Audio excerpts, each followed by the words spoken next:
राधा राधा राधा राधा राधा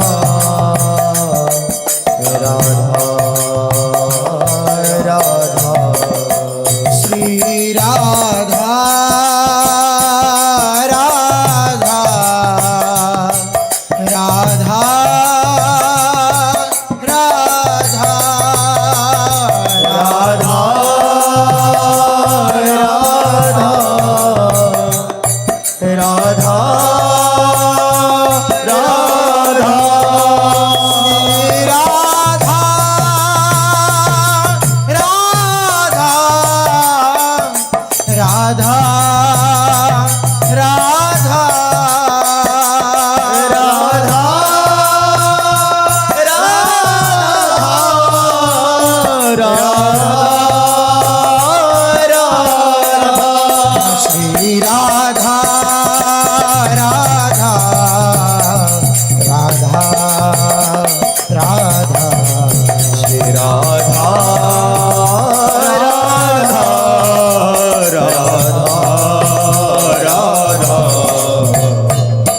राधा वल्लभ लाल की जय।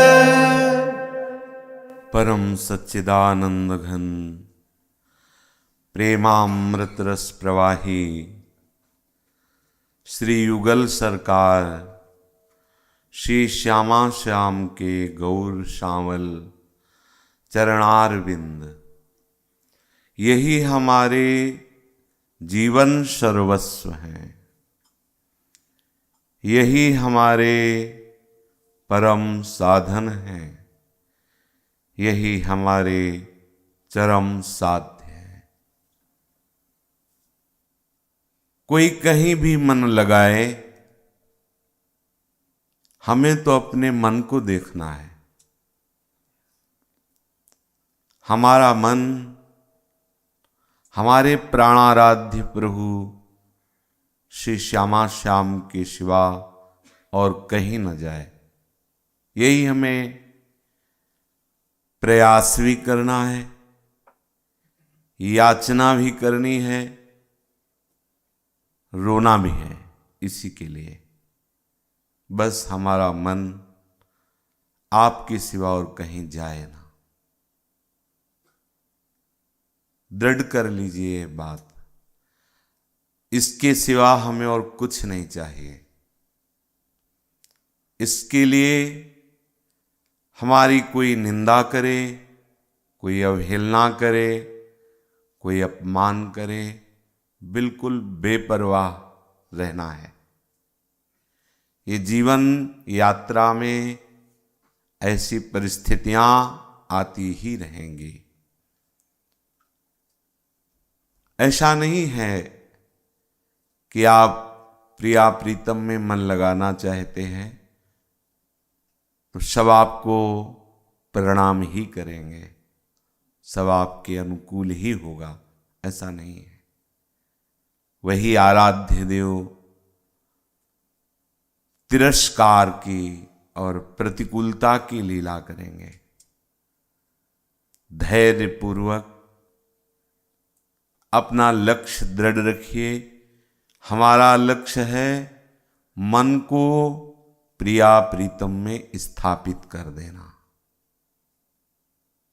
चाहे जैसी परिस्थिति हो, श्यामा श्याम का विस्मरण ना हो, यही हमारी कसौटी है। हमें और कुछ नहीं जानना है, हमें और कुछ नहीं पाना है। एक ही बात जाननी है, कैसे निरंतर प्रिया प्रीतम में मन लगाएं। और एक ही बात पानी है, श्री युगल सरकार के चरणारविंद की रति। काम्योपासनयार्थयन्त्यनुदिनं किंचित् फलं स्वेप्सितम् केचित् स्वर्गमथापवर्गमपरे योगादियज्ञादिभिः अस्माकं यदुनन्दनाङ्घ्रियुगल ध्यानावधानार्थिनां किं लोकेन दमेन किं नृपतिना स्वर्गाप वर्गैश्च किम्। कोई ऐसे प्राणी हैं, मनुष्य हैं, जो केवल अपनी कामनाओं की पूर्ति के लिए ही परेशान रहते हैं। प्रायः बाहुल्यता ऐसे ही मनुष्यों की है, जो अपनी कामनाओं की पूर्ति के लिए बावरे बने हुए हैं। कामनाओं ने उन्हें पागल बना दिया है।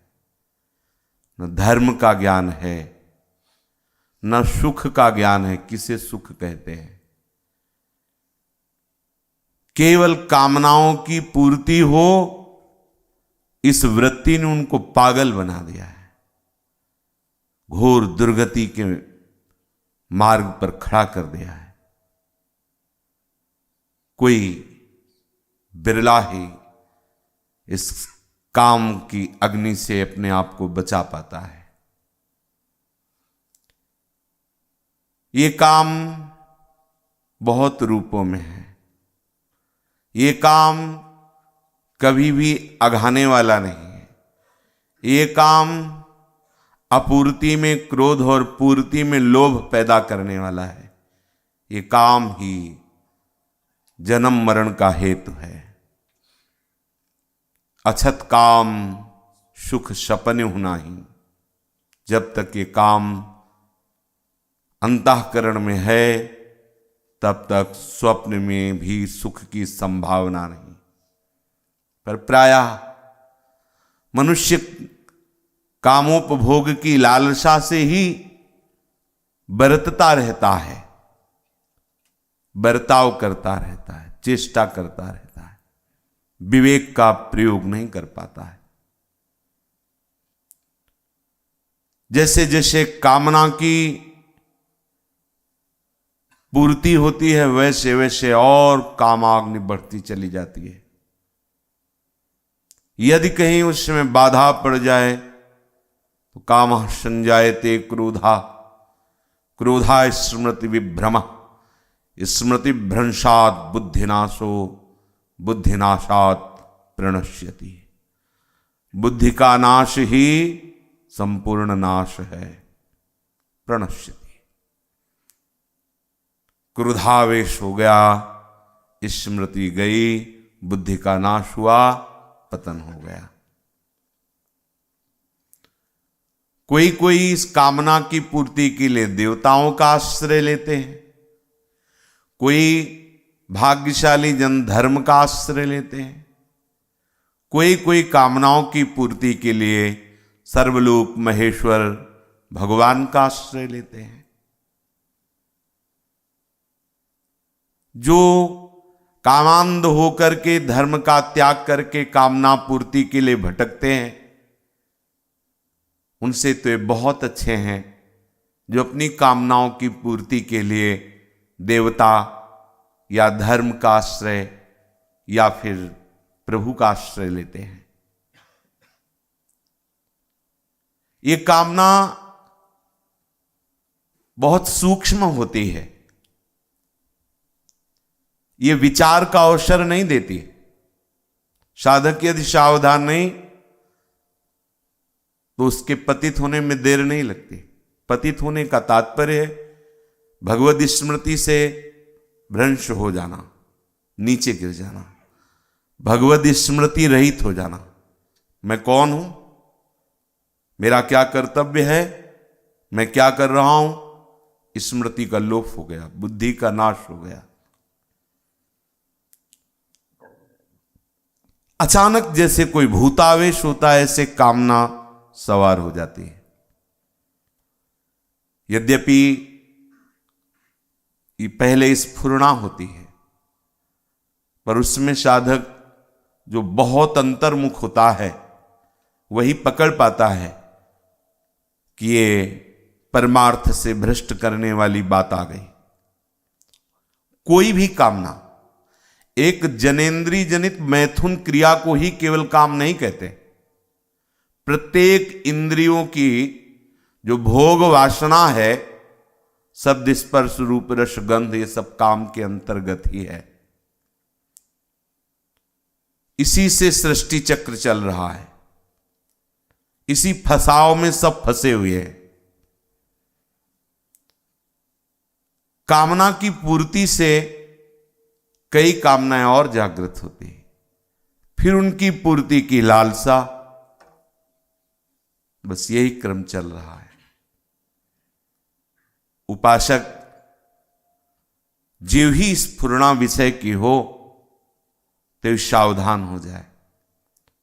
होता क्या है, जब हमारे अंदर कोई कामना जागृत होती है तो सबसे पहला कार्य वो करती है, अज्ञान रूपी धुआं फैला देती है। जैसे बहुत घने कोहरे में सही मार्ग दिखाई नहीं देता, ऐसे ही अंतःकरण में ज्ञान के प्रकाश को ढक करके अज्ञान रूपी कोहरा फैला देती कामना। उसको सही निर्णय करने का जो विवेक है वो खोजने पे भी नहीं मिलता। कामना प्रबल होती चली जाती है और फिर ये बात बैठ जाती है कि अगर ये विषय मिल जाए और भोग लूं, या ये विषय मिला है इसे भोग लूं, साधना तो बाद में देख लेंगे, पहले विषय। विचार का बिल्कुल अवसर नहीं देती कामना।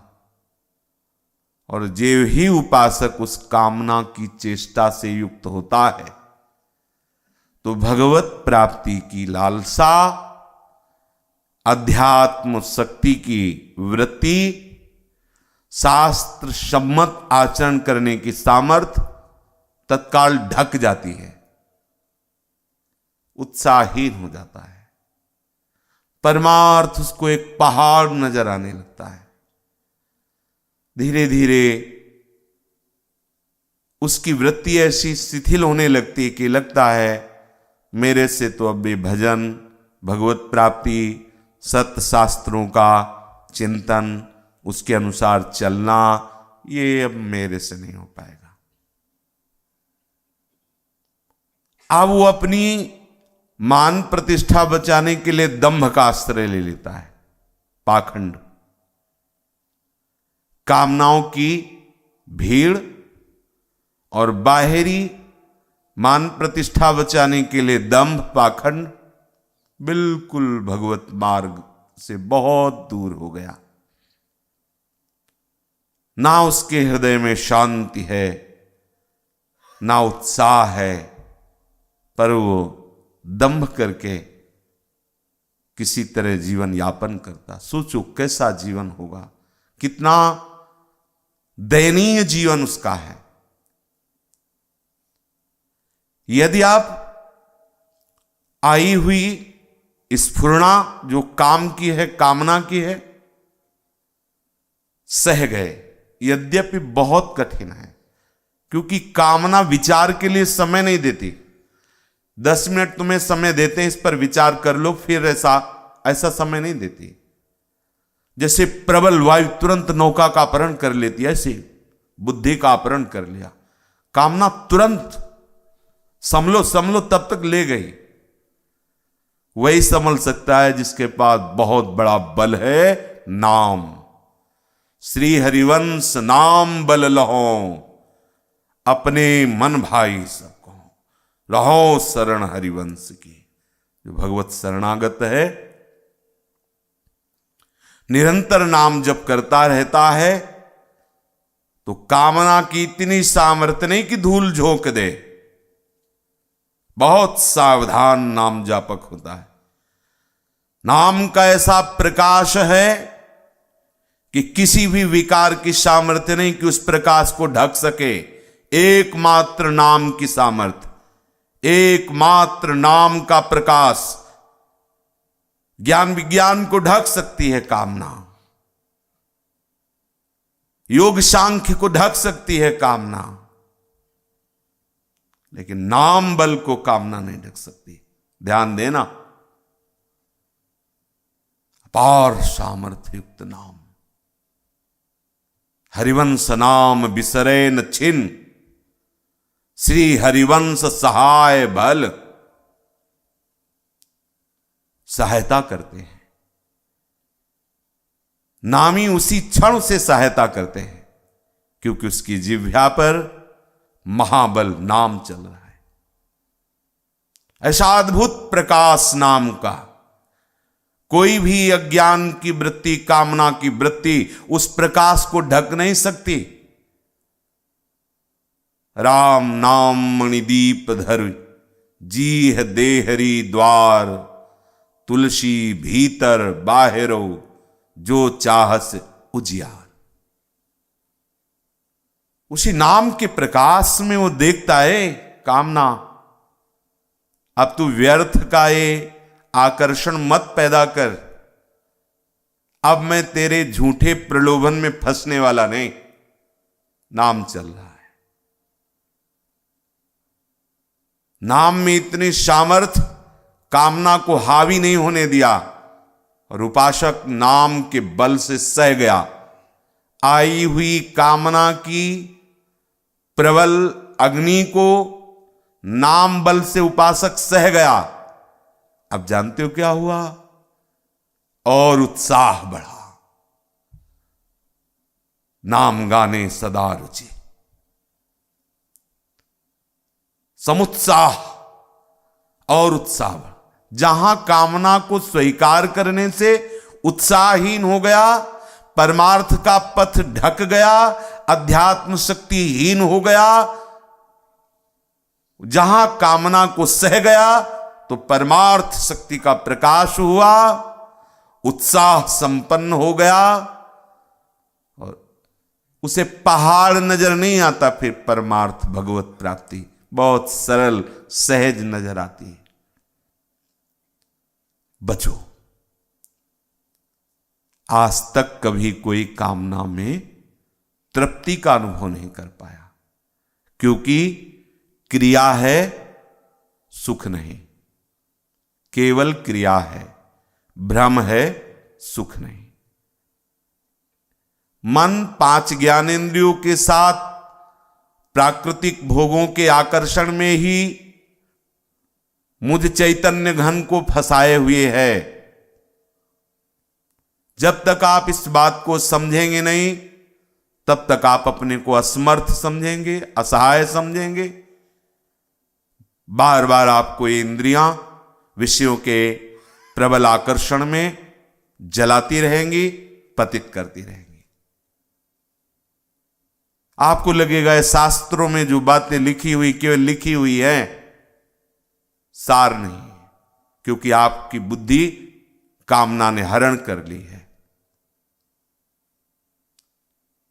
ठीक निर्णय नहीं कर सकती बुद्धि। इसलिए इस परम लाभ के मार्ग में चलने वाले उपासक को यह बात स्वीकार करनी होगी कि मुझे जलना है, मुझे सहना है, भोगना नहीं है। मुझे मनोरंजन नहीं करना, मन मारना है। मुझे झूठे विषयों में नहीं, मुझे प्रभु के साथ खेलना है। बार बार मरना नहीं, एक बार मरूंगा और अविनाशी प्रीतम के साथ खेलूंगा। क्यों बार बार मरोगे? बार बार मां के गर्भ में जाओगे, बार बार वही वासनाओं के खेल खेलोगे। अनंत जन्मों से यही तो खेल रहे हो। अब तो सावधान हो जाओ, बढ़िया अवसर मिल गया, साथी भी मिल गए, मार्ग भी मिल गया है, लक्ष्य भी तय हो गया है, बस आप चल दीजिए। आपको रोकने के लिए ये कामनाएं आएंगी। समझो इन कामनाओं के जाल को, ये आपको फंसाएंगी। जैसे जैसे आप भगवत मार्ग के लिए कमर कसेंगे, वैसे वैसे माया इन कामनाओं के द्वारा अपने जाल में आपको फांसेगी। पक्का यही खेल चलता है, पक्का इसी खेल से निपट पाना बड़े बड़ों के लिए दुर्लभ है, कठिन है। पर जो नाम जापक है, विश्वास कर लो, शब्द याद कर लो, त्रिभुवन में किसी की सामर्थ्य नहीं उसे भगवत प्राप्ति से रोक सके। जिसके पास नाम है, कोई जोड़ नहीं इसका, कोई तोड़ नहीं इसका। जिह्वा पे नाम चल रहा है, बिल्कुल विश्वास कर लो, किसी भी विकार की सामर्थ्य, भले आज वो विकार में तुम्हें दिखाई दे रहा है, भले आज वो तुम्हें फंसा नजर आ रहा है, लेकिन एक दिन ऐसा होगा, न कोई बंधन होगा, न कोई फंसा होगा, वो उन्मत्त होगा, प्रभु के प्रेम में उन्मत्त होगा। नाम की अनंत महिमा, असीम बल नाम में, असीम बल। घोर वैश्यागामी जब नाम का आश्रय लिया, महापुरुष हो गया,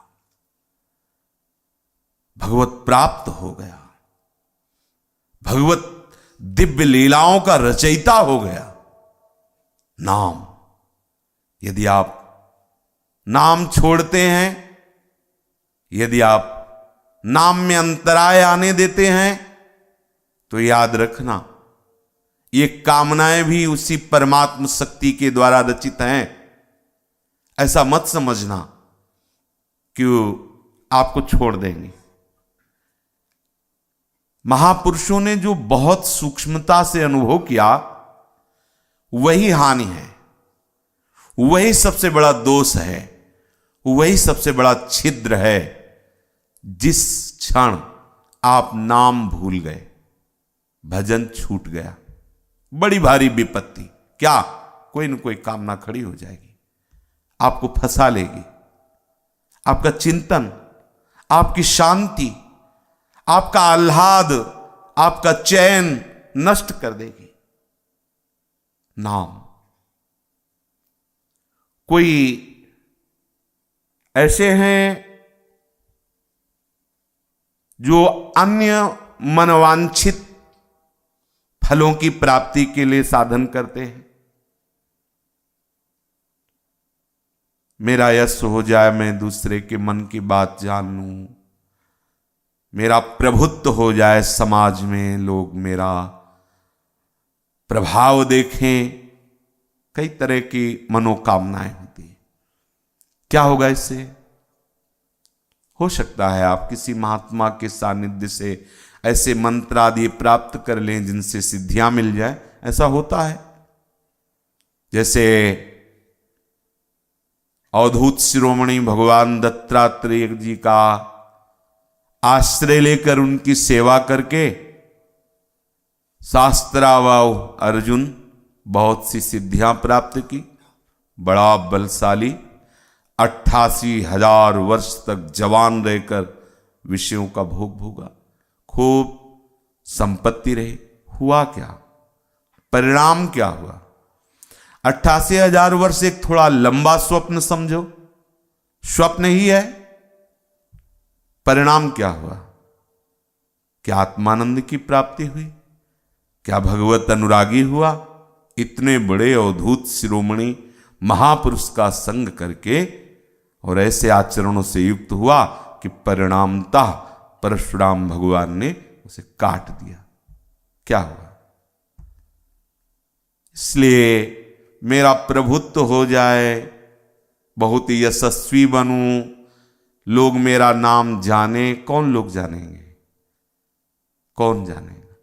अगर व्यवहारिक क्षेत्र में तो यहां ऐसी गर्म ठंडी हवा चलती रहती है, तुम्हारे जैसे कितने आए कितने गए, यहां कोई किसी का नाम नहीं जपता। जब हरि का नाम नहीं जपता तो तुम क्या हो?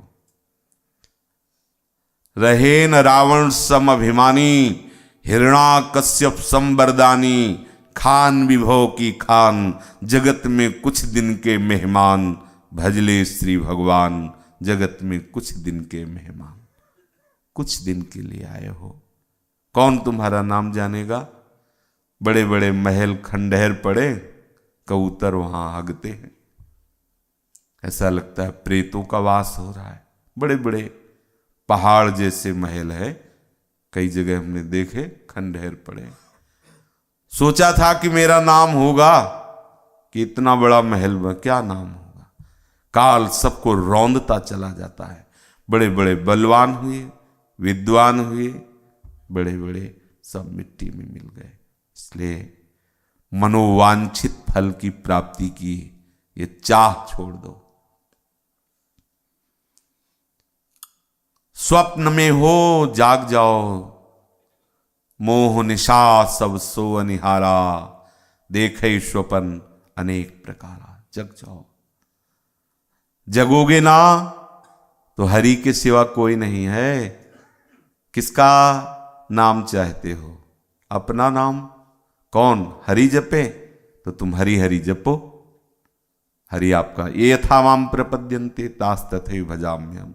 दूसरा कोई है ही नहीं। तुम दूसरे के सामने अपना प्रभुत्व स्थापित करने की कामना करोगे, मनोवांछित पूरा जीवन चला जाएगा, कोई मनोवांछित फल नहीं। सोचते हैं कि सुंदर पुत्र हो जाए, संपत्ति ऐश्वर्य, हम बड़ा सुख भोगेंगे। देख लो क्या है। कोई ऐसे हैं सोचते हैं कि यज्ञ आदि करके स्वर्ग आदि लोगों को प्राप्त होंगे, बड़ा विमान मिलेगा, अप्सराएं मिलेंगी। थोड़ा चमकीला स्वप्न है। पुण्य क्षीणे मृत्यु लोके विशंति। अच्छा स्वप्न है। स्वर्ग स्वप्न है, सत्य वस्तु नहीं है। स्वर्ग सत्य वस्तु नहीं है, क्योंकि सत्य वस्तु सच्चिदानंद प्रभु श्री कृष्ण है। सच्चिदानंद रूपाय विश्वोत्पत्त्यादि हेतवे। स्वर्गादि लोक ये कल्पना की गई है इनकी। आब्रह्मस्तम पर्यंतम सर्वम मायामयम जगत, कल्पना की गई। जैसी जैसी सत्य वस्तु में कल्पना की गई तो भ्रमात्मक ये लोकों का निर्माण हो गया। ये भ्रम है, सत्य नहीं। स्वर्ग आदि ये लोक सत्य नहीं, ये माया रचित है। माया रचित, जैसे जादूगर अकेले मंच पे आता है, ढेर सारी सामग्रियां रच देता है, फिर जब जाता है चुटकी बजाते ही सब समेट लेता है। ऐसा ही मेरा हरि जादूगर, हरि को ऐसो ही सब खेल। मृग तृष्णा जग व्यापी रही है, कहूं बिजौरो न बेल, न बीजा है न वृक्ष है, और पूरा बगीचा लगा है। ऐसा जादूगर है। कुछ लोग यज्ञ आदि के द्वारा स्वर्ग आदि प्राप्ति की आकांक्षा से पूरा जीवन लगा देते हैं। क्या लाभ मिलता है? अगर सही माने में यज्ञ आदि हो गई तो स्वर्ग आदि लोकों को भोग करके पुनः फिर मृत्यु लोक में आते हैं। कोई ऐसे हैं जो कर्म के द्वारा, ज्ञान के द्वारा, योग के द्वारा मुक्ति पाना चाहते हैं, मोक्ष पद प्राप्त करना चाहते हैं। परंतु हमें तो ना कामनाओं की पूर्ति चाहिए, न मान प्रतिष्ठा चाहिए, न हमें स्वर्गादि लोक चाहिए, ना हमें मोक्ष पद चाहिए। क्या चाहिए? बोले बस हम निरंतर युगल चरणारविंद की स्मृति में डूबे रहे। ये है खास बात। स्मृति में, ध्यान में, याद में बैठा है या कार्यरत है, अकेले है या समाज में है, बहिर्मुख है या अंतर्मुख है, कोई फर्क नहीं पड़ता। अपने प्रीतम की स्मृति, श्यामा श्याम की स्मृति में डूबा हुआ है। इससे बढ़कर के कोई लाभ नहीं है। चूकना मत। जीवन का प्रतिक्षण हमारी आयु से, हमारे जीवन कोश से जा रहा है। हम राग द्वेष में, निंदा स्तुति में, मान सम्मान में इस आयु को नष्ट ना करते हुए अपने प्राण प्यारे श्यामा श्याम की महामहिमामयी स्मृति में डूबे। स्मृति में निरंतर स्मृति के लिए उपासक को 3 व्रतों का पालन करना होगा। निरंतर श्यामा श्याम की स्मृति के लिए उपासक को 3 व्रतों का पालन करना होगा। पहला व्रत है शरीर का। यदि श्यामा श्याम की स्मृति में डूबना चाहते हो तो व्यभिचार से संकल्प पूर्वक, दृढ़ता पूर्वक हट जाइए। किसी भी तरह का व्यभिचार मत कीजिए। ये जो अज्ञान की वृत्ति में आपको ऐसा लगता है कि जीवन का लाभ क्या है, शरीर से भोग भोग लो, ये लाभ है। मूढ़ता, अज्ञान, अविवेक, इसे ही कहते हैं। मान लीजिए जब तक आप एक गंदा आचरण करते रहेंगे तब तक आपके हृदय में महान पवित्र श्यामा श्याम की अखंड स्मृति जागृत नहीं होगी। मान लीजिए बात।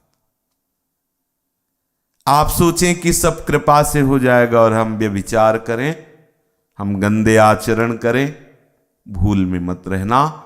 मेरे प्रीतम के चराचर जगत वैसे ही प्यारा है जैसे कोई महाभागवत प्यारा है। सब मम प्रिय सब मम उपजाए। पर जब कोई प्रीतम से प्यार करता है तब ये बात समझ पाता है कि प्रीतम हमें कितना प्यार करते हैं। शुभगति व्यभिचारी, शास्त्र में वर्णन आता है, सेवक सुख चाहा मान भिखारी, व्यसनी धन शुभगति व्यभिचारी। व्यभिचार करे, सोचे हमारे लिए विमान आएगा, शुभगति होगी। भ्रम में मत रहना, व्यभिचारी की शुभगति नहीं होती। सहो, धर्म पूर्वक चलो। यदि गृहस्थ हो तो शास्त्र सम्मत स्त्री सहवास करो, अपनी पत्नी अर्धांगिनी जिसके साथ पाणी ग्रहण किया है। विरक्त हो तो भगवत नाम बल से सह जाओ, जीवन मुक्त हो जाओगे। ऐसे महासुख को प्राप्त होगे। बड़े बड़े चक्रवर्ती राजा बहुत से सब सुख सामग्रियां, पर कभी भी भोगों से उनको कहीं सुख नहीं मिला। इसीलिए जो आमरण अनशन व्रत लिए महाराज परीक्षित जी हैं, उनको श्रीमद् भागवत में परमहंस जी महाराज सुना रहे, क्योंकि राग का नाश हो जाना ही जीवन मुक्तता है। इसीलिए सुना रहे राजाओं के चरित्र, कहीं भोगों में राग न रह जाए, शरीर में राग न रह जाए।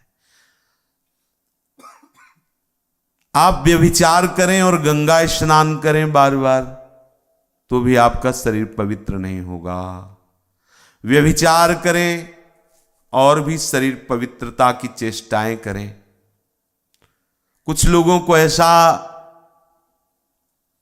भ्रम हो जाता है कि भगवान के नाम में बहुत ही पाप नाशक शक्ति है, तो हम व्यभिचार आदि गंदे आचरण करते हैं और राम कृष्ण हरि बोलते हैं। नाम की ओट में पाप करना है, महत अपराध है, नामापराध है। भगवान सर्वांतर्यामी है, जानते हैं। भूल हो गई, आपसे गलती हो गई। नाम भगवान सर्व सामर्थ्यशाली, आपको किसी दूसरे प्रायश्चित की जरूरत नहीं। नाम भगवान स्वाभाविक क्षमा कर देंगे।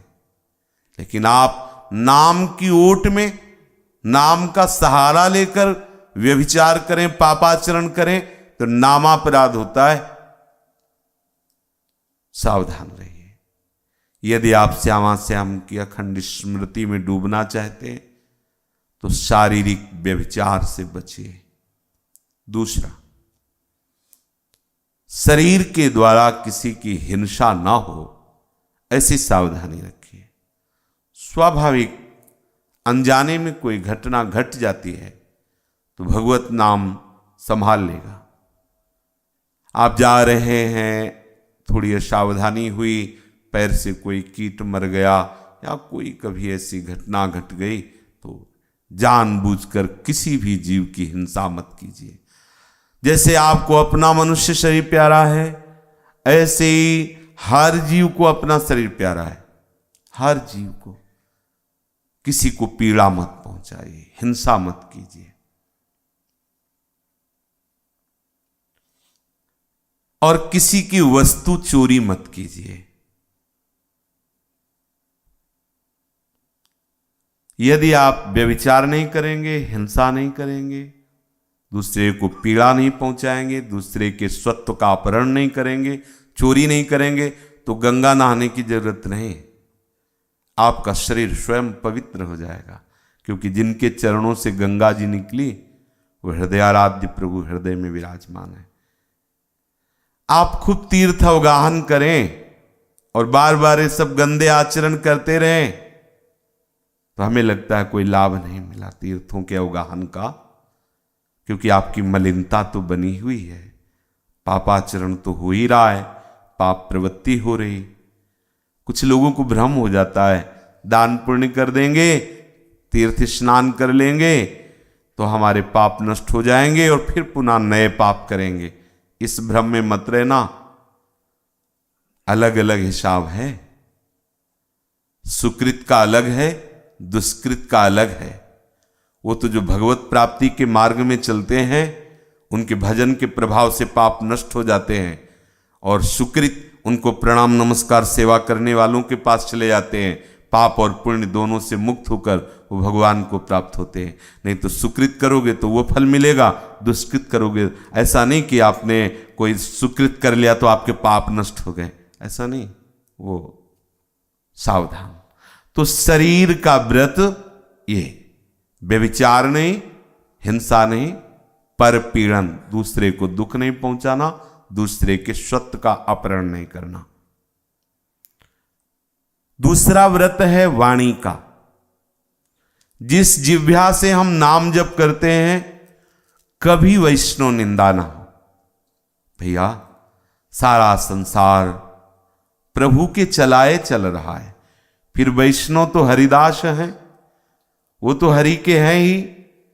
आपका क्या कर्तव्य है, आप देखिए, आप किसी वैष्णव पर दोषारोपण या उसके दोषों का वर्णन, बहुत बड़ी हानि क्यों करो।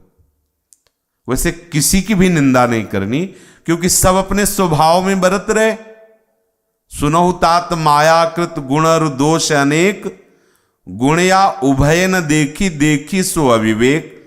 सब प्राकृतिक गुणों से बने हुए इस मायामय जगत में गुणानुगुण वर्तनते, गुण ही गुणों में वर्ताव कर रहा है।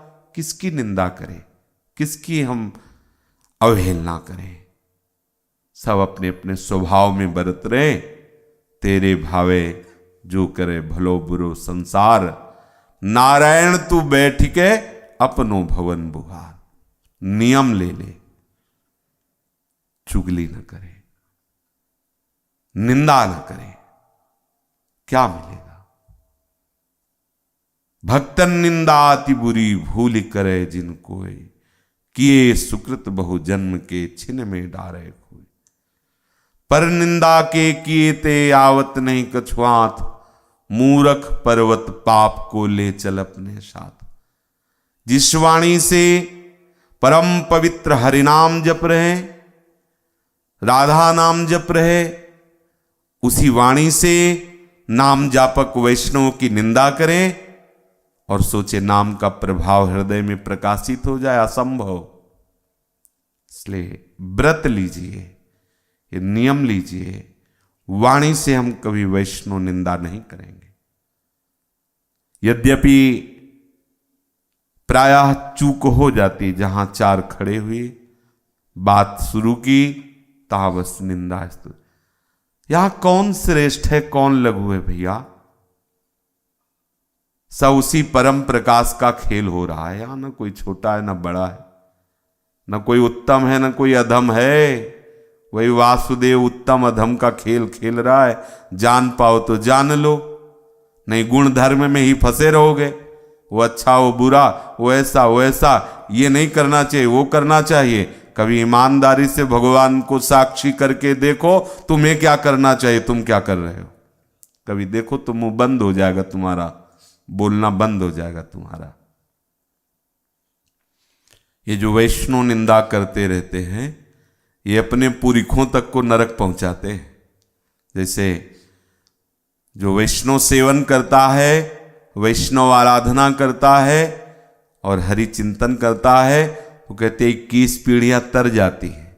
ऐसे जो वैष्णव निंदा करता है, वैष्णव अपमान करता है, हरि विमुख है, तो 21 पीढ़ियां नरक जाती है। काहे को तुम जाओ तुम्हारे पुरखा जाए, सावधान। अरे बोले नहीं बुरा है, वो कृष्ण ही बुरा है। आप समझ नहीं पा रहे, वो कृष्ण कैसे बुरा हो सकता है? ऐसे हो सकता है, देख लो, ऐसे हो सकता है। त्रिगुण माया का पर्दा लगाकर वही सच्चिदानंद खेल रहा है। वासना वासुदेवस्य वासितम भुवनत्रयम सर्वभूत निवासोस्मि वासुदेव नमोस्तुते। वही वासुदेव खेल रहा है। समझो, क्यों किसी की निंदा? कोई और है ही नहीं। निंदनीय वंदनीय जो भी तुम देख रहे हो कृष्ण है, कृष्ण दूसरा नहीं। कृष्ण के सिवा न कुछ था, न है, न रहेगा। जब सृष्टि नहीं थी तो मैं ही था, जब सृष्टि नहीं रहेगी तो मैं ही रहूंगा। हे उद्धव, बीच में जो भास रहा है वो मैं ही मैं हूं। समझो, कहीं अर्जुन को उपदेश कर रहे हैं विभूतियों में, कहीं उद्धव जी को उपदेश कर रहे हैं। किसकी निंदा करें, क्यों निंदा करें? ईमानदारी से देखो आप अपने हृदय में, क्या आप इतने पवित्र हो गए हैं कि दूसरे की निंदा करने का अधिकार मिल गया है?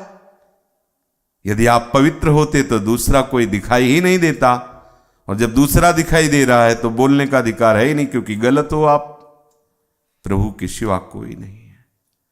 देखो, जिन जिन को प्रभु दिखाई दिए ना, तो कह रहे एक क्रूरा अपि पापिनो न च सताम संभास दृश्याश्च सर्वान वस्तुतया निरीक्ष स्वाराध्य बुद्धिर्मम।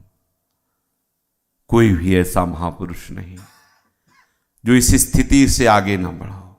सब जगह मेरा प्रभु है। क्यों निंदा करते हो? इसीलिए व्यवहार शून्य जीवन रखो।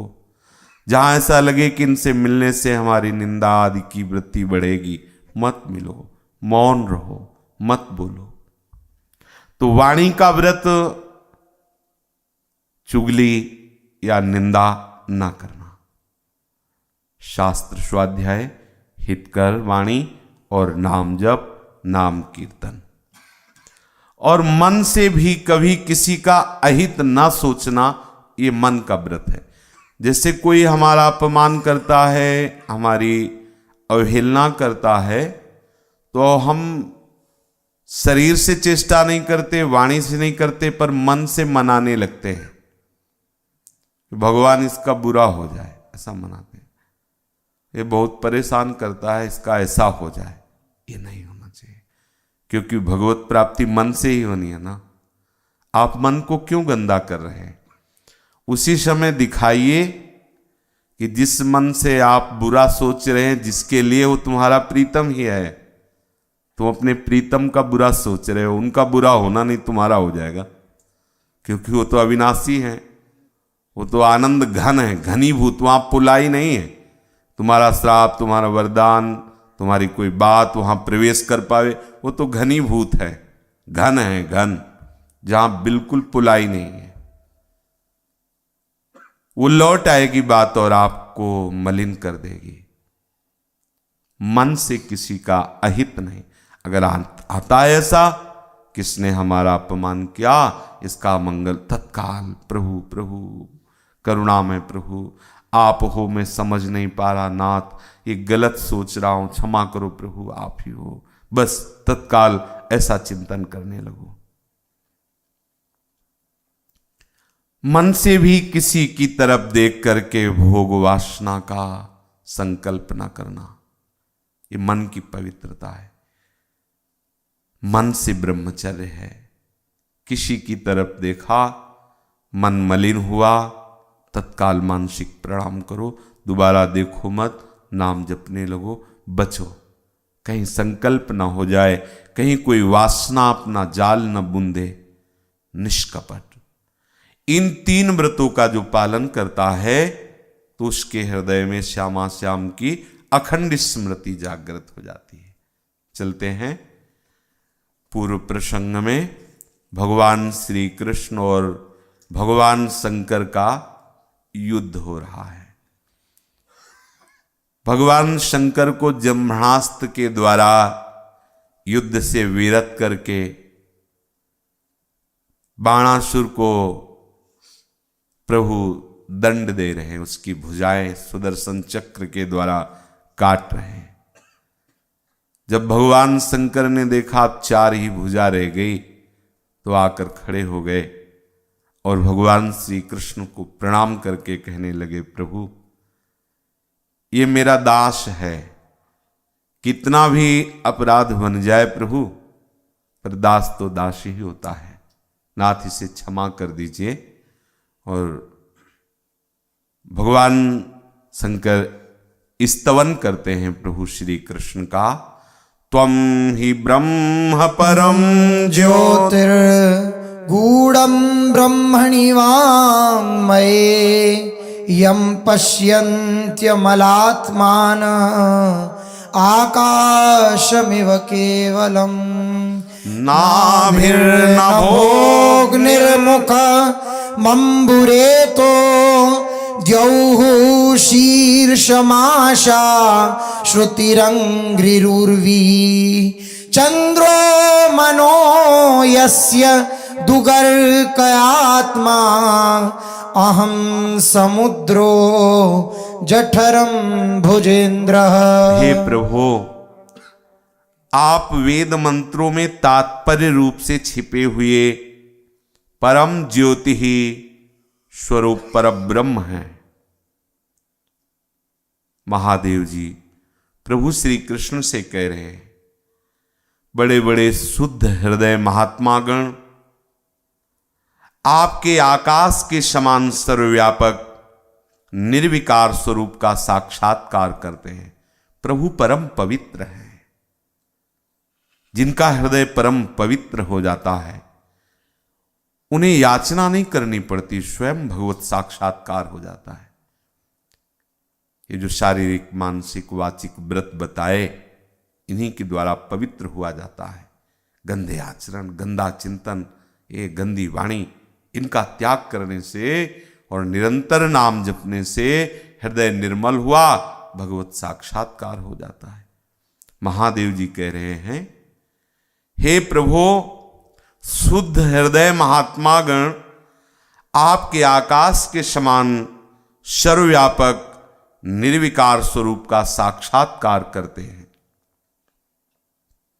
प्रभु ये आकाश आपकी नाभि है, अग्नि आपका मुख है, जल आपका वीर्य है, स्वर्ग सिर है, दिशाएं कान हैं, पृथ्वी चरण है, चंद्रमा मन है, सूर्य नेत्र है और मैं शिव आपका अहंकार हूं।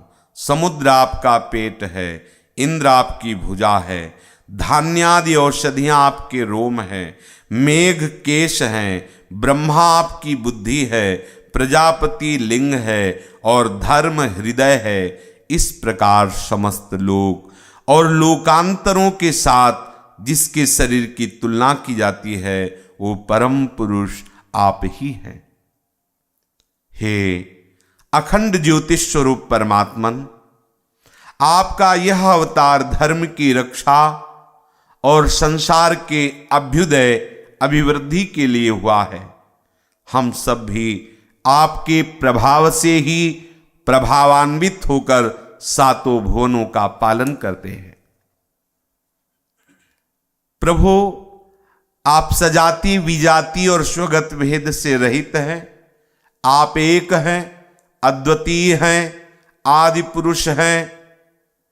मायाकृत जागृत, स्वप्न और सुषुप्ति, इन तीन अवस्थाओं में अनुगत और उनमें अति तुरी तत्व भी आप ही हैं। प्रभु, आप किसी दूसरी वस्तु के द्वारा प्रकाशित नहीं, स्वयं प्रकाश हैं।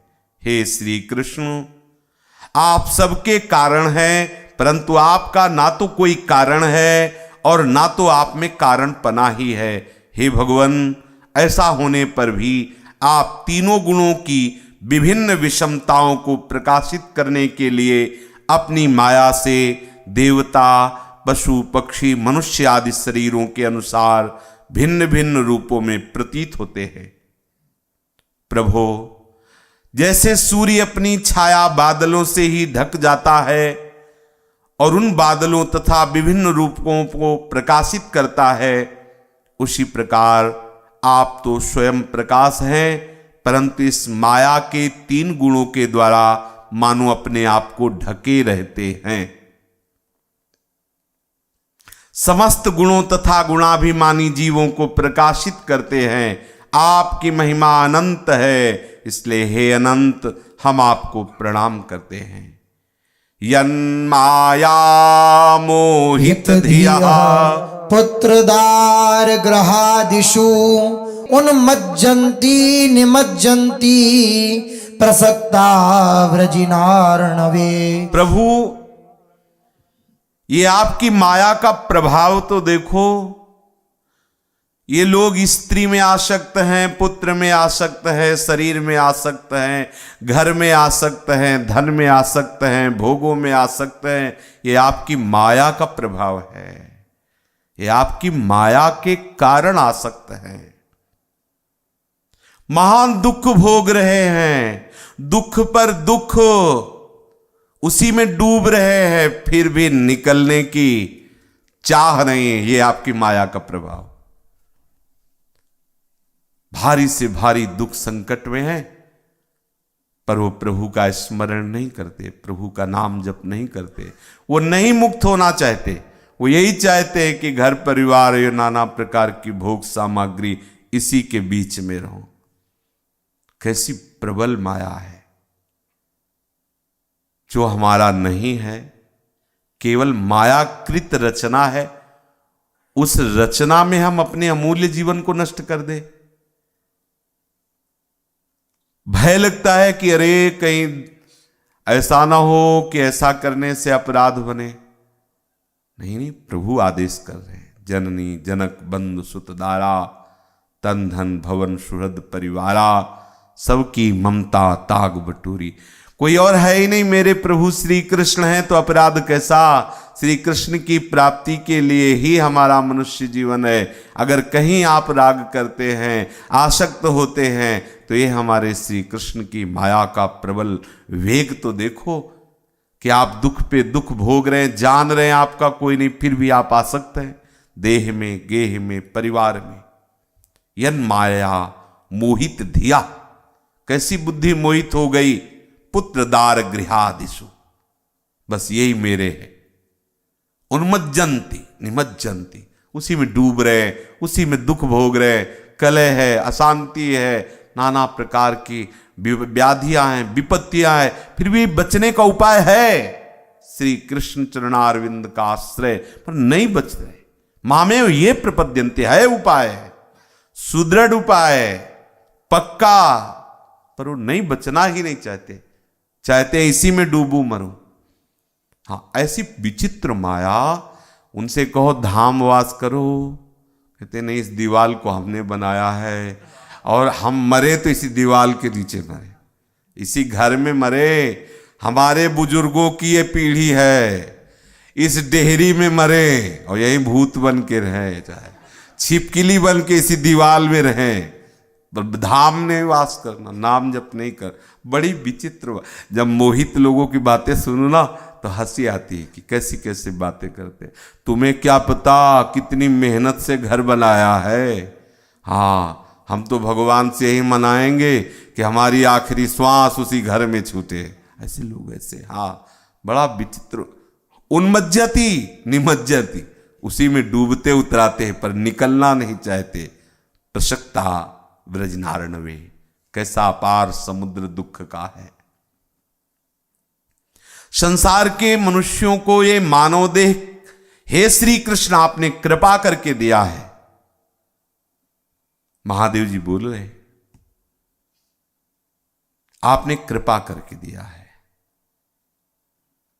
किस लिए दिया? भगवत प्राप्त। मान जाओ भाई, पता नहीं कैसी भगवान की प्रबल मोहिनी माया है कि रोज सुनते हैं, रोज सुनाते हैं, पर चित्त में हाय हाय नहीं मचता प्रभु के लिए। कैसे मिलोगे? कैसे? वही एक दूसरे की खींचाताली।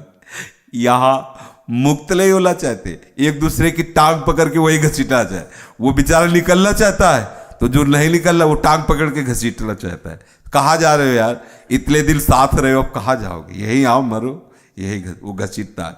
कैसे घसीटा जाता है? बड़े बड़े मोटे आंसू ऐसे रोके, और आपके बिना हम जी नहीं सकते, और देखो तुम यहीं रहो। ऐसा अगर वृंदावन गए भजन किए तो हम आत्महत्या कर लेंगे, हम मर जाएंगे। वैसे अमर हो जाओगे क्या? मरना तो है ही भैया। अब हमें श्री कृष्ण की तरफ जाने से कोई ना रोक सके, ऐसा दृढ़ निश्चय करो। देखो महादेव जी कह रहे हैं संसार के मनुष्यों को ये मनुष्य शरीर हे श्री कृष्ण आपने कृपा ही नहीं अत्यंत कृपा करके दिया है। और जो पुरुष इस मनुष्य शरीर को पाकर अपनी इंद्रियों को वश में नहीं करता, भोगों में लगा रहता है, आपके चरणों का सहारा नहीं लेता, आपके चरणों की सेवा नहीं करता, आपका भजन नहीं करता, वो अत्यंत शोचनीय है। वो किसी और को नहीं अपने आप को धोखा दे रहा है। पछताना पड़ेगा। जब यहां से जाने का समय आता है ना, जैसे अभी हम खूब खर्चा कर रहे हैं, आनंद ले रहे हैं, और अचानक हमको हमारे देश के पदाधिकारी आदेश कर दे भारत में तुम नहीं रह सकते, तुरंत निकलो। जो था जेब का वो तो खर्चा कर दिया आप, और वहां हमारा कोई परिचय नहीं, कैसी दशा होगी? आपको कैसा लगेगा?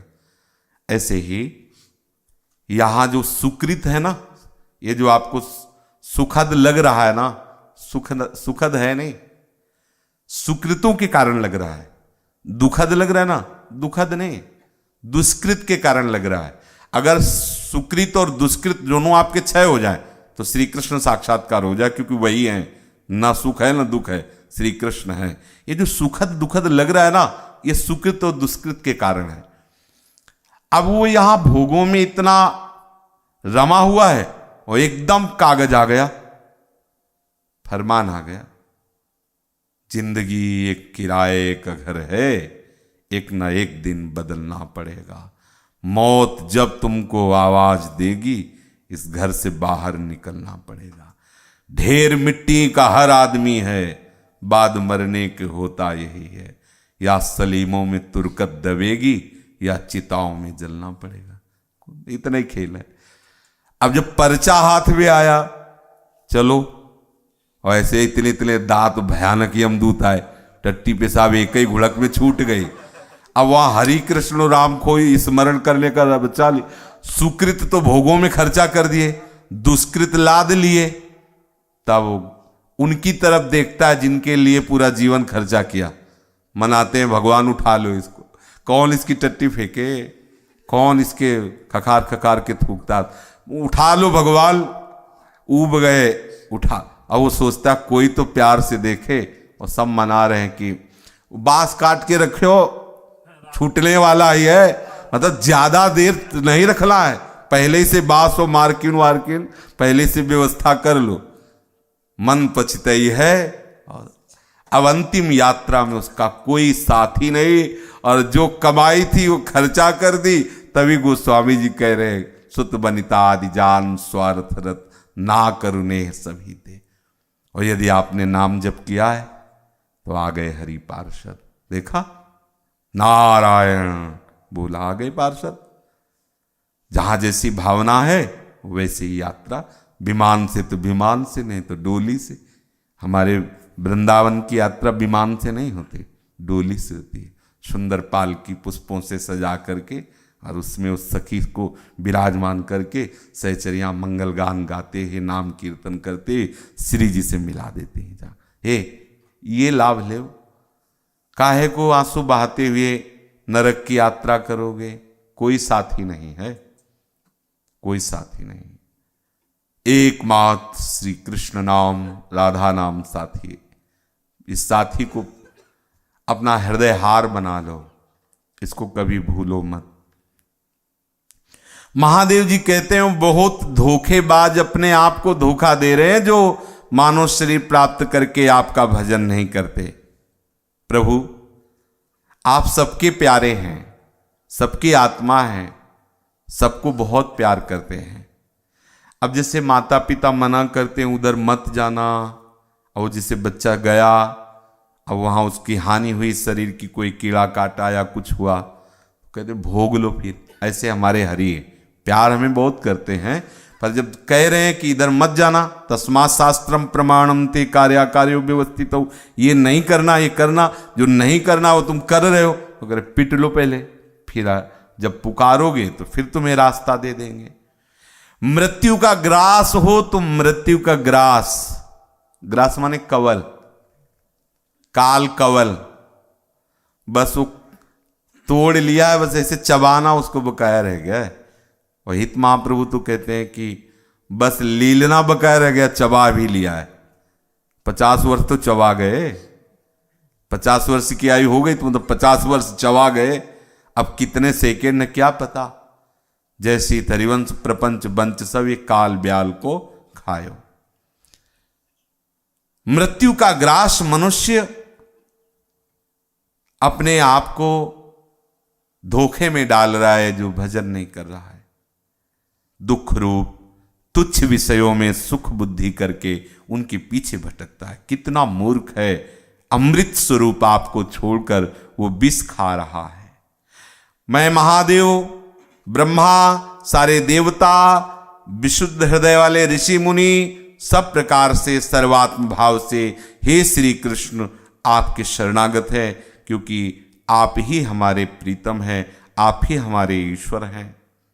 आप जगत की उत्पत्ति, स्थिति और प्रलय के कारण हैं। आप सब में सम, परम शांत। ध्यान दीजिए, महादेव जी कह रहे आप सब में सम, बराबर है भगवान सब में। जितना चींटी के हृदय में, उतना हाथी के हृदय में, उतने देवता के हृदय में, उतने असुर के हृदय में, उतने महात्मा के हृदय में, उतने दुरात्मा के हृदय में। बस जागृत करना है, पर्दा हटाना है। प्रभु तो पहले से बैठे हैं। परम शांत, सबके सुहृद, आत्मा और इष्ट देव हैं। आप एक अद्वितीय और जगत के आधार तथा अधिष्ठान हैं। हे प्रभु, हम सब संसार से मुक्त होने के लिए हे कृष्ण आपका ही भजन करते हैं। प्रभु ये बाणासुर मेरा परम प्रिय कृपा पात्र सेवक है, मैंने इसे अभयदान दिया है। प्रभु जिस प्रकार इसके परदादा दैत्यराज प्रहलाद पर आपका कृपा प्रसाद है, वैसा ही कृपा प्रसाद इस पर भी होना चाहिए। भगवान श्री कृष्ण ने कहा, भगवान आपकी बात मान करके ठीक मैंने वैसा ही किया जैसा आप चाहते थे, आपके विरुद्ध नहीं किया। आप चाहते थे इसकी भुजाओं की खुजली मिट जाए, मिटा दी। अब मैं इसे निर्भय किए देता हूं। आपने पहले इसके संबंध में जैसा निश्चय किया था, मैंने इसकी भुजाएं काटकर केवल उसका अनुमोदन किया है। मैं जानता हूं कि बाणासुर दैत्यराज बलि का पुत्र है और मैं कभी अपने भक्त परिकर का वध नहीं कर सकता, इसका वध नहीं कर सकता, क्योंकि प्रहलाद जी भी हमारे भक्त हैं, बलि भी भक्त हैं और ये भी आपका भक्त है। वध तो इसका कर ही नहीं सकते, केवल दंड दिया है। मैंने प्रहलाद को वर दिया था कि मैं तुम्हारे वंश में पैदा होने वाले किसी भी दैत्य का वध नहीं करूंगा। इसका घमंड चूर करने के लिए मैंने इसकी भुजाएं काट दी, क्योंकि मुझे घमंड अच्छा नहीं लगता। प्रभु श्री हरि को, श्री कृष्ण को घमंड अच्छा नहीं लगता, अभिमान अच्छा नहीं लगता।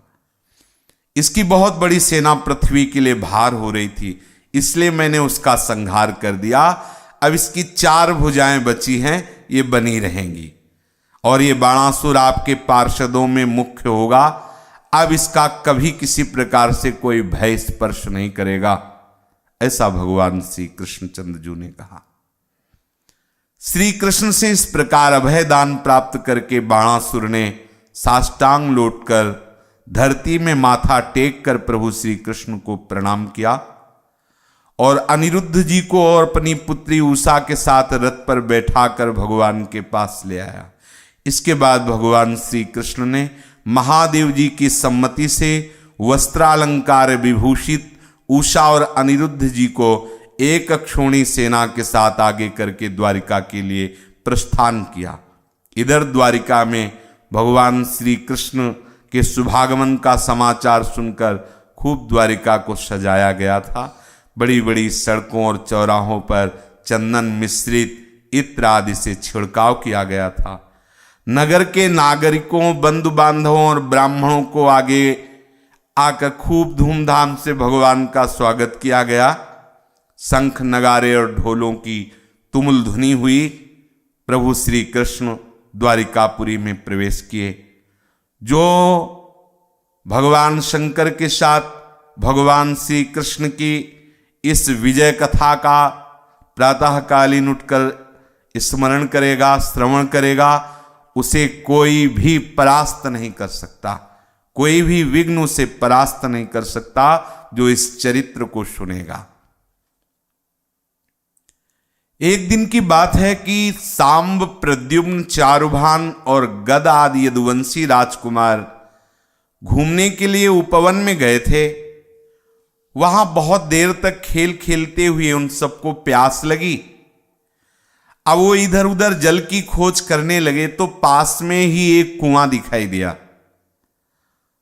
उसमें झांक के देखा तो जल तो था नहीं, उसमें एक बड़ा जीव विचित्र दिखाई दिया, रंग बिरंगा, पर्वत के समान आकार था। उसे गिरगिट कहते थे।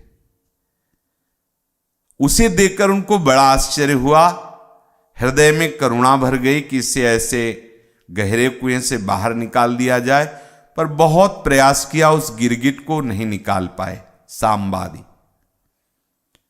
जब वे राजकुमार उस गिरे हुए गिरगिट को चमड़े और सूत की रस्सियों से बांधकर बाहर न निकाल सके तो सबने जाकर भगवान श्री कृष्ण से ये निवेदन किया, जगत के जीवन दाता कमल नयन श्री कृष्ण उस कुएं के समीप आए और बाएं हाथ से ही खेल खेल में अनायास उस गिरगिट को बाहर निकाल दिया। प्रभु श्री कृष्ण के कर कमल का स्पर्श होते ही गिरगिट का स्वरूप तो हट गया और महान तेजस्वी देवता के रूप में वो गिरगिट परिणित हो गया। तपाए हुए स्वर्ण की सी कांति प्रकट हो गई शरीर में। वस्त्राभूषणों से अलंकृत देदीप्यमान पुष्पों के हार धारण किए हुए।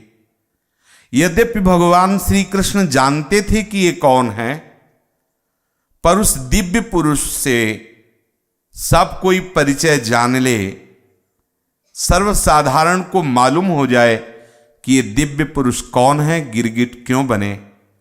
इसलिए प्रभु श्री कृष्ण ने पूछा, महाभाग, तुम्हारा तो इतना तेजस्वी रूप है, इतने सुंदर हो तुम कौन हो? मैं तो ऐसा समझता हूं कि तुम कोई श्रेष्ठ देवता होगे, कल्याण मूर्ति।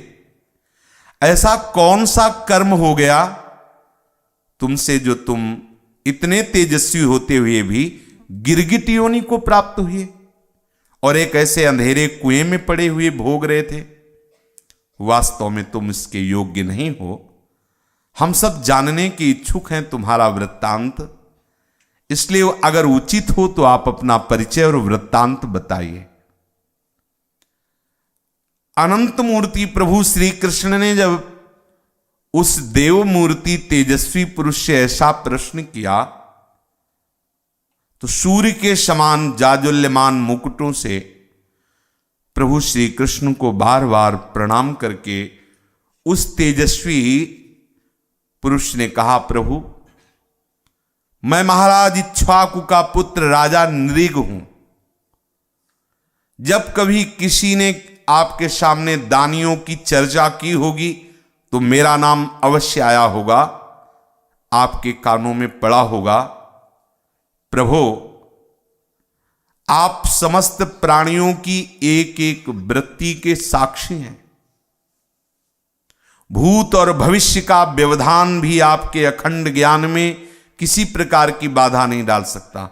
अतः आपसे छिपा ही क्या है, फिर भी आपने आज्ञा किया है तो मैं अपना वृत्तांत वर्णन करता हूं। प्रभु, पृथ्वी में जितने धूलिकण हैं, आकाश में जितने तारे हैं, वर्षा में जितनी जल की धाराएं गिरती है, मैंने उतनी गौएं दान की है, उतनी गौएं दान की है। सभी गौएं दुधार, नौजवान, सीधी, सुंदर, सुलक्षणा, कपिला थी। कभी अन्याय से प्राप्त हुए धन को मैंने दान नहीं किया।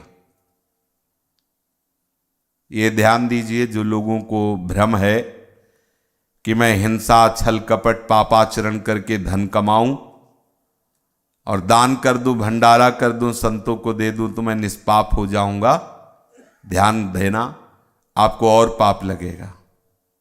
क्योंकि आप उस पाप की कमाई से संतों की बुद्धि भ्रष्ट करोगे तो इसका भी तो अपराध आपको लगेगा। कभी पापाचरण से कमाए हुए धन से कभी सुकृत नहीं होते। किसी का गला काट दो, गौ हत्या कर दो, व्यभिचार करो, पापाचरण करो और सोचो दान पुण्य करके हम, ऐसा नहीं। सुकृत तभी बनता है जब धर्म से कमाया जाए, फिर उसे दिया जाए, फिर उसे सत्पात्र को दिया जाए, तब उसे सुकृत कहते हैं। कभी मुझे ऐसा याद भी नहीं कि हमने अन्याय के धन को दान किया हो। न्यायपूर्वक प्राप्त धन से ही हमने धर्म किया है। सब गौओं के साथ बछड़े, उनकी सींगों में सोना मर दिया, खुरों में चांदी, वस्त्र, हार, गहनों से सजा कर दिया, ऐसी गौएं मैंने दी।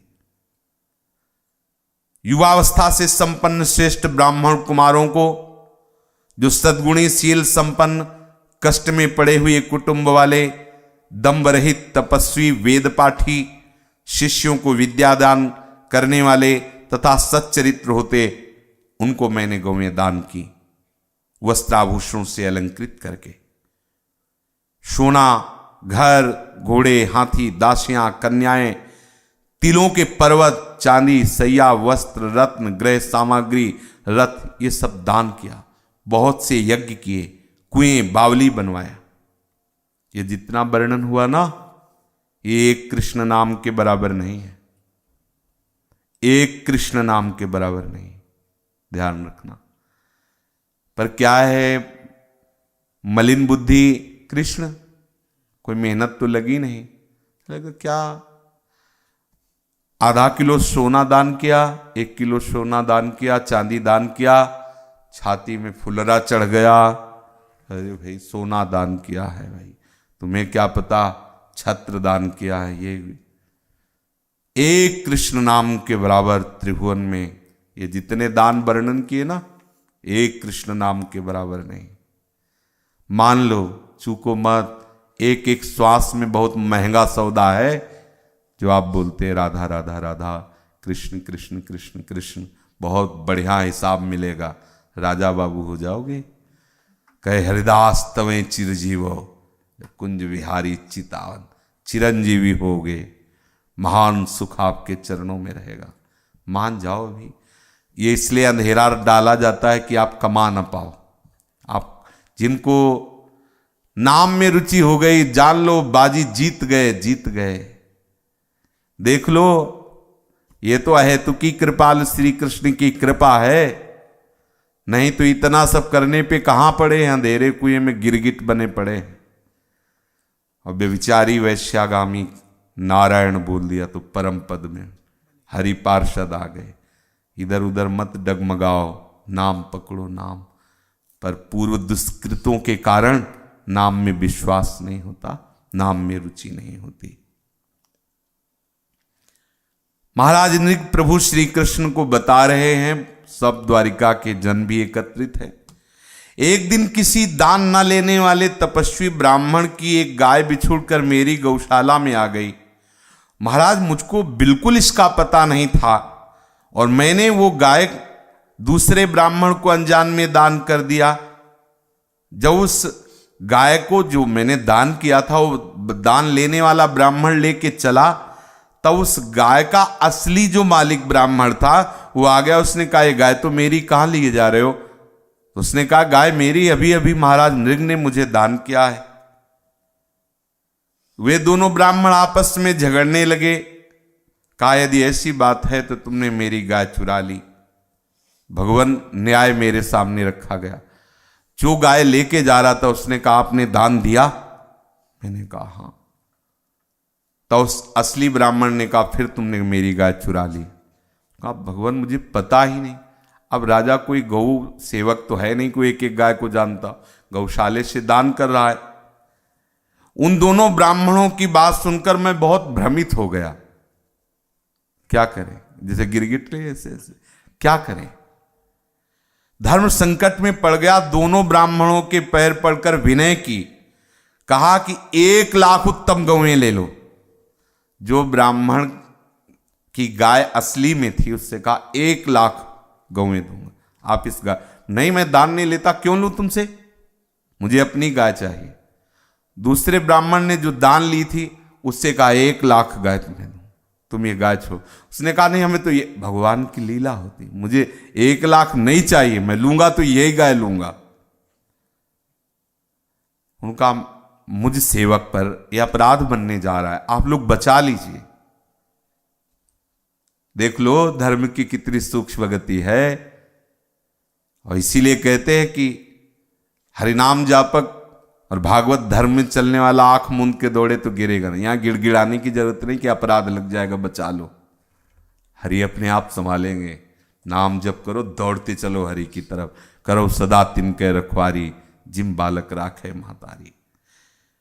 आप लोग कृपा कीजिए, घोर नरक से गिरने से बचा, इतने में नरक। तभी महाप्रभु कह रहे, जैसी हरिवंश नरक गति दुर्भर, यम द्वारे कटियत नक छीके। बहुत विचित्र खेल है कर्मों का, इसलिए हरिशरणम एक ही उपाय है। मैं इसके बदले में कुछ नहीं लूंगा, एक कहकर गाय का स्वामी चला गया। तुम इसके बदले में 1 लाख ही नहीं 10,000 और मिला के दो तो भी मैं लेने वाला नहीं। दूसरा ब्राह्मण भी चला गया छोड़ के। देवादिदेव जगदीश्वर, जब मैं मरा तो इतना पुण्यात्मा होने पर भी यमराज के सामने बांध कर ले जाया गया। अगर एक बार बोला होता जय श्री कृष्ण तो ये बात नहीं होती, पक्का नहीं होगी। जय श्री राधे नहीं होगी। यमराज के दूत फांसी नहीं लगा सकते, बांध नहीं सकते, भागवत प्रमाण है। अजामिल के प्रसंग में धर्मराज जी ने अपने दूतों को कहा था कि हमारा संपूर्ण सृष्टि पर शासन है, पर जिनके गले में कंठी बंधी हो, हरिनाम जपने वाले हो, तिलक लगा, दूर से हम भी डरते हैं उनके तेज के आगे। एक बार भी जो हरि बोले, कृष्ण बोले, कभी भूल कर उनके समीप मत जाना, ऐसा आदेश है।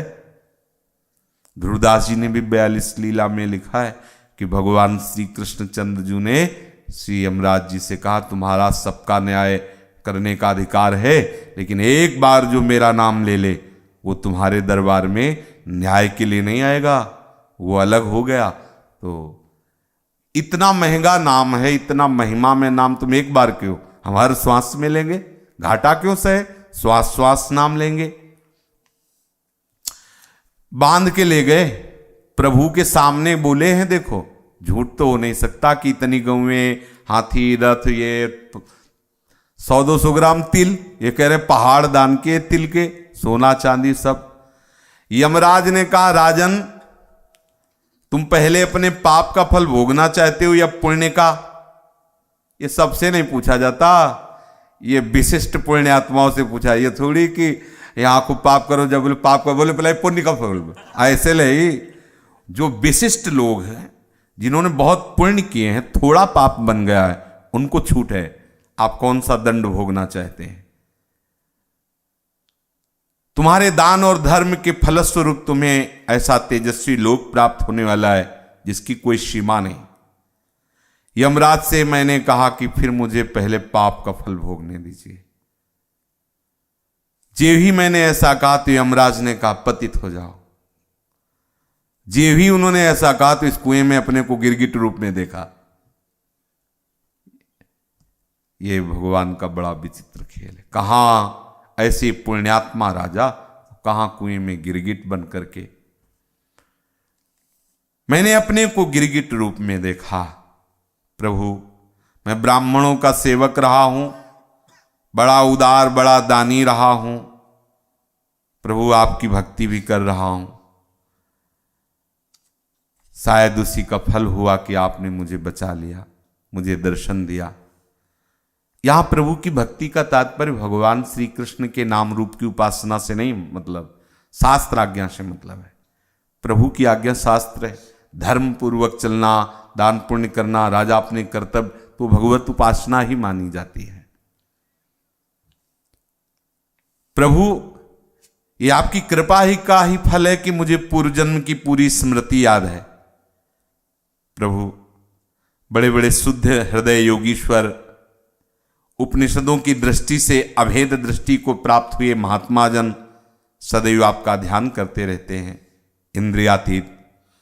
आज मैं आपको देख पाया, पता नहीं कौन से सुकृत के कारण देख पाया, क्योंकि मैं तो अनेक प्रकार के व्यसनों और दुखों और कर्मों में फंसा हुआ जीव हूं। मैं अंधा हूं। कैसे आपका दर्शन हो गया प्रभु? आप तो बड़े कृपालु हैं। पर आज कह सकता हूं कि अब मैं संसार चक्र से मुक्त हो गया, क्योंकि आपका दर्शन हो गया। हे देवताओं के भी आराध्य देव, हे पुरुषोत्तम, हे गोविंद, आप ही व्यक्त और अव्यक्त जगत तथा जीवों के स्वामी हैं। हे अविनाशी अच्युत, आपकी कीर्ति पावन है।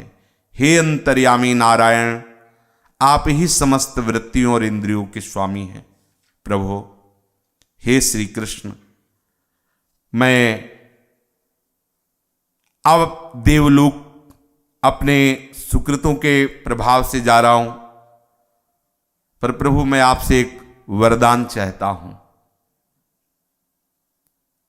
आप कृपा करके ये वरदान दे दीजिए। देखना, यही चाहिए सबको। चाहे कहीं भी रहूं, कैसे भी रहूं, मेरा चित्त सदैव आपके चिंतन में लगा रहे। बस हर जगह एक ही बात खास मिलती है, कहीं भी रहूं, कैसे भी रहूं, आपके चिंतन में रहूं। ये वरदान मांगने की जरूरत नहीं है, अपने लोगों को अवसर मिल गया है। प्रभु ने वरदान दे दिया है। हरिवंश कृपा हरिवंश कहें, जो नाम है वही नामी है। बस आप प्रत्येक श्वास प्रयासरत रहकर नाम स्मरण कीजिए। सावधान रहिए, कहीं कोई चूक ना हो जाए, इसी जन्म में भगवत प्राप्ति हो जाए। नहीं, कर्मों का जाल बड़ा विचित्र है, कहाँ फंसा ले, क्या कर दे, किस योनि में डाल दे। जब भरत जैसा महापुरुष जो भगवान ऋषभ देव जी के अंश से पैदा हुए, वो हिरण बन सकते हैं। महाराज नृग जैसे गिरगिट बन सकते हैं, महाराज नहुस जैसे अजगर बन सकते हैं, तो अपने लोगों को तो चींटी चुनमुन क्या बनना पड़ेगा। इसलिए इस शरीर में रहते हुए भगवत स्मृति संपन्न हो जाओ। कैसी भी परिस्थिति हो, प्रभु को हम भूले ना। शेष चर्चा आगे। श्री राधा वल्लभ लाल की जय। जय जय श्यामा, जय जय श्याम, जय जय श्री वृंदावन धाम। जय जय श्यामा, जय जय श्याम, जय जय श्री वृंदावन धाम। पावन राधे तेरो नाम, पावन राधे तेरो नाम।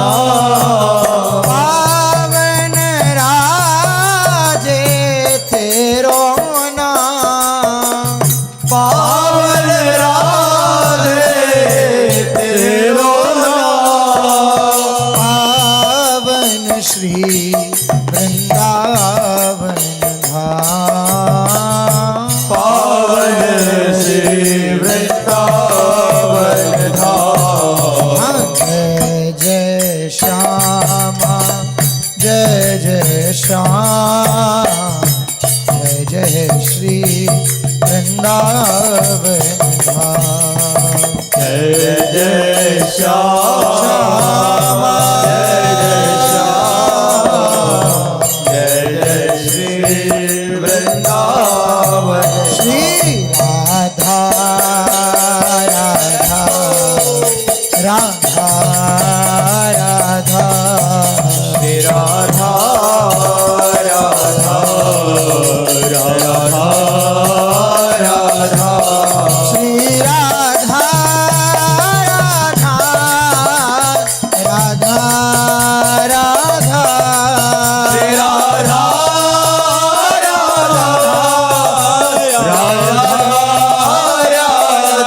श्री राधा राधा राधा श्री राधा राधा राधा श्री राधा श्री राधा राधा राधा श्री राधा राधा राधा राधा श्री राधा राधा राधा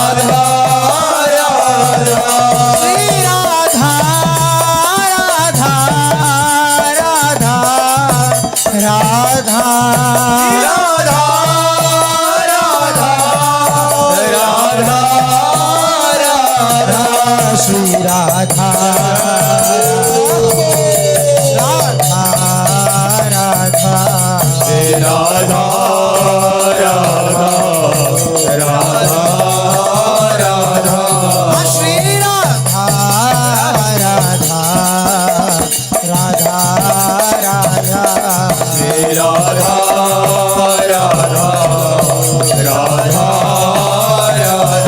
राधा राधा राधा श्री राधा राधा राधा श्री राधा राधा श्री राधा राधा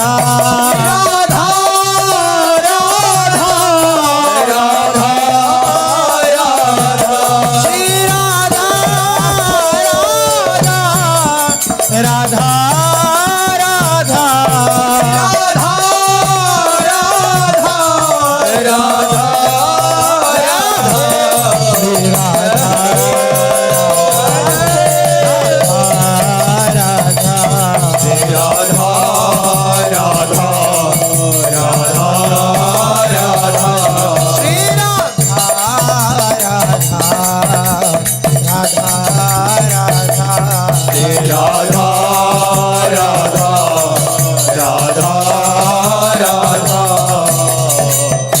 श्री राधा वल्लभ लाल की जय। महाप्रभु श्री हरिवंश चंद्र जी महाराज की जय। श्री सेवक जी महाराज की जय। समस्त सहचरी वृंद की जय। श्री वृंदावन धाम की जय। श्री यमुना रस रानी की जय। समस्त संत हरि भक्तन की जय। श्री सद्गुरुदेव भगवान की जय। जय जय श्री राधे श्याम जय जय श्री राधे श्याम जय जय श्री राधे श्याम जय जय श्री तहारी बल